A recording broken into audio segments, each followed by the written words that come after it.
السلام عليكم ورحمة الله. ازيكم يا اصحابي، عاملين ايه؟ يا رب دايما تكونوا في افضل صحة وافضل حال. النهاردة جايب لكم فيديو شرح مهمات الاسبوع الخامس سيزون ايه 14. بس طبعا قبل ما نبدأ الفيديو يا ريت تقدر تعبي، دعمني بلايك، تشترك في القناة، عايزين نوصل اول 100 مشترك. انا بوريو، قهوتك وحصلني.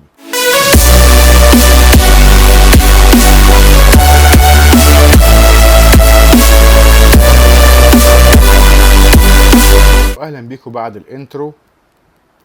زي ما انتم شايفين كده يا اخواتي، النهارده فتح معانا الاسبوع الخامس، وعندنا اول مباراة بيقول لك اربح مباراة كلاسيكية واحدة خلال ابتداء خوذة القوات الخاصة الروسية المستوى 3.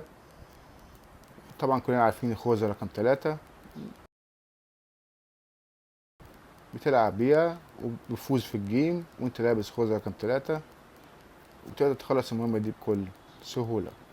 المهمة اللي بعديها يا اخواتي بيقول لك قابل للتكرار الاسبوع الخامس فقط، امضي 60 من الدقائق في المباريات.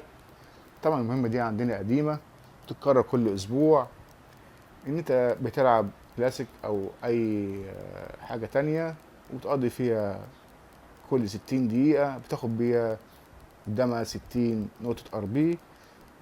ممكن تكرر المهمة دي على مدار الاسبوع 6 مرات. المهمة اللي بعد كده يا اخواتي الاسبوع الخامس فقط، يقول لك سجل الدخول الى اللعبة في 3 من الايام اجمالا في الاسبوع. يعني تسجل الدخول للعبة كل يوم على مدار 3 ايام وبتنتهي معاك المهمة دي بكل سهولة. المهم اللي بعد كده يا اصحابي يقول لك استخدم مشروب الطاقة 10 من المرات في الوضع الكلاسيكي. طبعا كلنا عارفين مشروب الطاقة نقدر احنا نستخدمه جوه المباراة 10 مرات، ممكن مباراة واحدة، ممكن في اكتر من مباراة، وبتنتهي معانا المهمة دي بكل سهولة.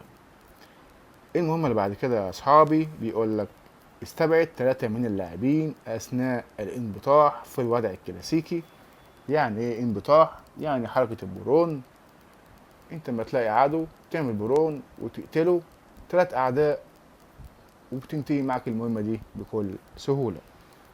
المهمة اللي بعد كده يا اصحابي بيقول لك تعزيز الصديق.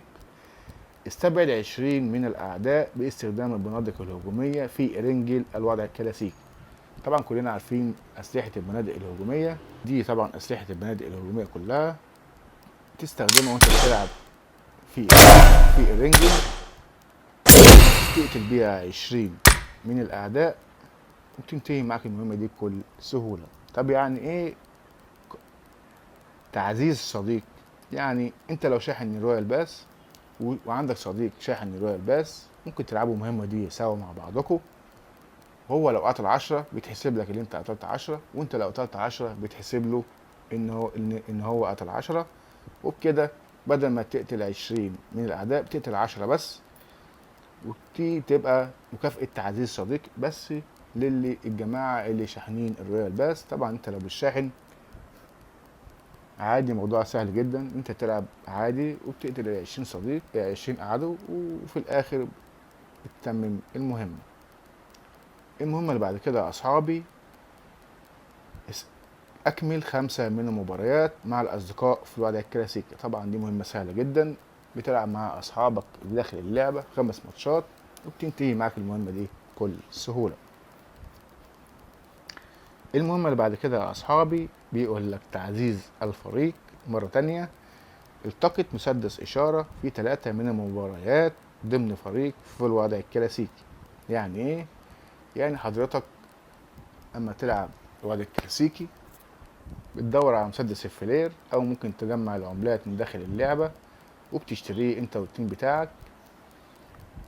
بس تلتقط الفلير بتحسب لك مرة، ولو انت شاحن السيزون وصاحبك اللي بتلعب معاه شاحن السيزون بتحسب له وبتحسب لك مرة كمان، مباراتين وبتنتهي معاك المهمة دي، بس تلاقي مسدس الفرير أو تشتريه مرتين وبتنتهي معاك المهمة دي بكل سهولة. المهمة اللي بعد كده يا أصحابي يقول لك التقط EWM مرة واحدة في الوضع الكلاسيكي. طبعا ده سلاح EWM، ده سلاح السنايبر اللي بينزل في الدروب. هو ده يا اخواتي، ده شكله. ده طبعا سلاح الأوم، ده بتلاقيه جوه الدروب، ده بتلاقيه برضو في الايفنت. بتلتقط السلاح مرة واحدة وبتنتهي معاك المهمة دي بكل سهولة. المهمة اللي بعد كده يا أصحابي بيقول لك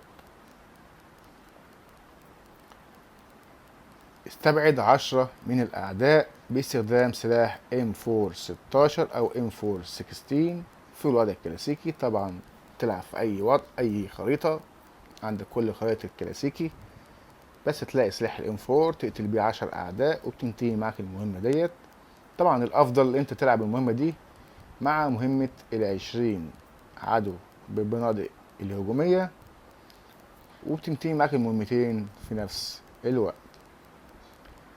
المهمة اللي بعد كده يا أصحابي اهبط 1 من المرات في منطقة ماي ران روندو في الوضع الكلاسيكي.